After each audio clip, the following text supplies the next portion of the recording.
Bonjour et bienvenue dans cette troisième vidéo dans la série du deuxième module du cours de statistique.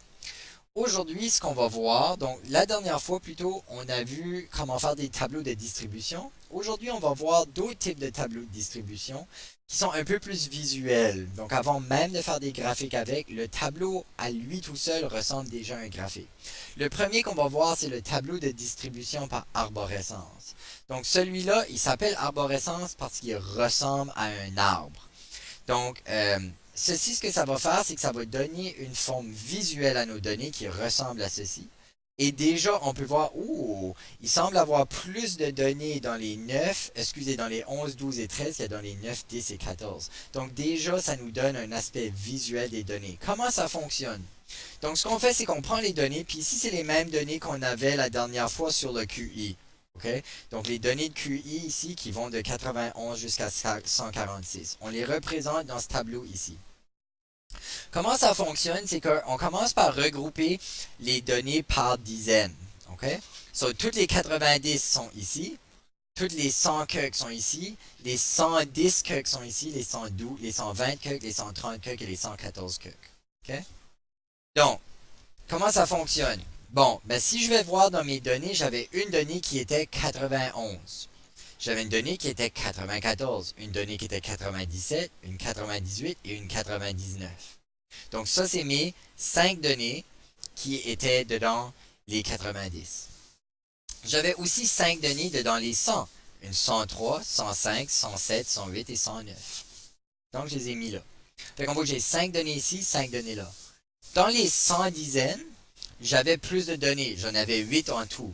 Et regardez qu'est-ce qui se passe ici. Donc j'avais 111, 112, 114, 115, 115 de nouveau. Donc 115 était une donnée qui apparaissait deux fois. Donc dans ce tableau ici, on va la mettre deux fois pour que ça fasse grandir la branche de l'arbre et faire paraître, nous montrer visuellement qu'il y avait plus de gens qui étaient dans les 110. Donc ça, c'est comment on construit le tableau de distribution par arborescence. Okay? En passant, chaque unité ici, c'est ce qu'on appelle les feuilles de la tige. J'ai appelé ça une branche tantôt, mais en réalité, c'est une tige. Donc chaque ligne est une tige. Chaque élément sur la ligne, c'est une feuille. Et le tableau complexe, c'est la distribution en arborescence. Okay? Donc ça, c'est une façon qu'on peut visuellement représenter les données. Bon, une fois qu'on a bien organisé nos données dans des tableaux, on peut ensuite faire des graphiques pour montrer visuellement à quoi ressemblent nos données. Mais il faut bien choisir son graphique. Parce que ce n'est pas tous les types de diagrammes qui sont appropriés à toutes les sortes de données. Okay? Donc, certains graphiques sont plus appropriés à certains types de données ou certains types de variables que d'autres. Donc, comment on fait pour choisir? Donc, ça va tout dépendre de qu'est-ce qu'on a comme type de variable sur l'axe des X et comme type de variable sur l'axe des Y. Donc, si on a des variables qui sont qualitatives, donc des mots, ou qu'on a des variables qui sont quantitatives mais discrètes, c'est-à-dire que j'ai juste un certain nombre de modalités pour ma variable sur les X. Dans ce cas-là, on va utiliser le diagramme en colonne, qu'on appelle aussi le diagramme à bande. Ça, c'est le diagramme que j'ai montré dans la première vidéo du module, avec les consommations d'alcool. Okay? Donc, ça ressemble à ceci. Des fois, les barres sont verticales, des fois, les barres sont horizontales.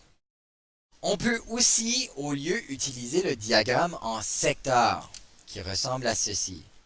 Donc, le diagramme en secteur, c'est un cercle, et puis l'aire de chaque secteur représente la proportion de cette réponse-là. Donc, si on regarde par exemple ici, on a la fréquence que les élèves font de l'exercice hors des heures de classe, par pays, etc. Donc, les gens qui ont répondu 2 à 3 fois par semaine sont en rouge, mais les gens qui ont le plus, la catégorie la plus nombreuse, c'est les gens qui ont seulement répondu une fois par semaine qui font de l'exercice. Okay? Un autre type de diagramme qu'on peut utiliser, c'est ce qu'on appelle les pictogrammes. Ils sont beaucoup plus rares, Puis, ce qu'ils ont de spécial, c'est qu'ils vont utiliser des images pour faire leur colonne. Vous allez remarquer que ça fonctionne pareil comme un diagramme à bande. Donc, j'ai mes différentes catégories. Pour le diagramme à bande, ici, c'était janvier, février, mars, avril, mai, juin. Okay? Ou ici, c'était décembre, novembre, octobre, septembre, etc. Okay? Tandis que ici, mes catégories, c'est football, soccer, baseball, basketball. Et puis, la hauteur de la colonne représente le nombre de personnes qui ont répondu ça. Donc ici, il y a 3 personnes qui sont nées en janvier, 2 personnes en février. Okay? Même chose ici. 3 personnes qui sont... excusez, 2 personnes nées en décembre, 3 personnes nées en novembre. Et ici, il y a 4 personnes qui ont répondu football, 4 personnes et demie qui ont répondu soccer, 3 personnes qui ont répondu baseball, etc. La seule différence, c'est qu'au lieu d'utiliser un rectangle, on a utilisé des images pour représenter notre valeur.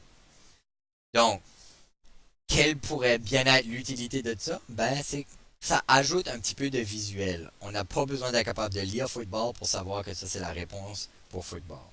Donc ça, c'est les types de graphiques qu'on utilise si nos modalités, notre variable étudiée est qualitative ou quantitative discrète.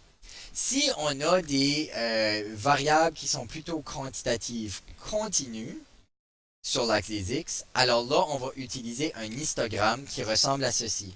Donc, ça peut ressembler au diagramme à bande, puis il y a beaucoup de gens qui vont mélanger les deux. Mais regardez, il y a une différence très claire du début. Dans le diagramme à bande, les colonnes sont espacées. Ça, c'est important.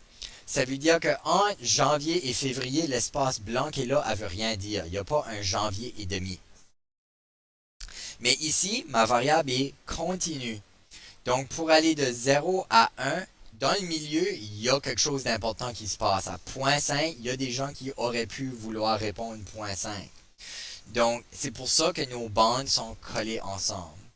Et on va aussi voir que dans les histogrammes, la hauteur, c'est ce qu'on appelle une densité. Fait qu'au lieu de mettre notre fréquence ici, le nombre de personnes qui ont répondu, on va mettre une densité. Donc, on va voir comment calculer ça plus tard. Et le nombre de personnes qui ont répondu, ça va être représenté par l'aire du rectangle. OK?